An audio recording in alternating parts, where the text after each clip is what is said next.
ఇన్ని గొప్ప మార్పులు చేసిన తర్వాత, ఇన్ని కోట్ల మందికి మంచి జరిగిన తర్వాత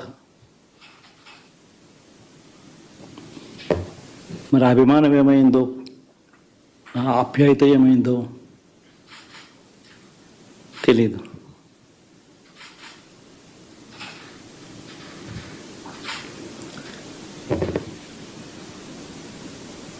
ఎవరో మోసం చేశారో, ఎవరో అన్యాయం చేశారో అని చెప్పి అనొచ్చు, కానీ ఆధారాలు లేవు.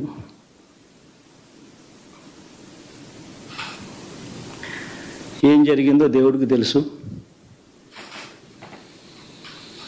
పెద్ద నేనైతే చేయగలిగింది ఏమీ లేదు. ప్రజల తీర్పు తీసుకుంటాం, కానీ మంచి చేయడానికి మాత్రం ప్రజలకు తోడుగా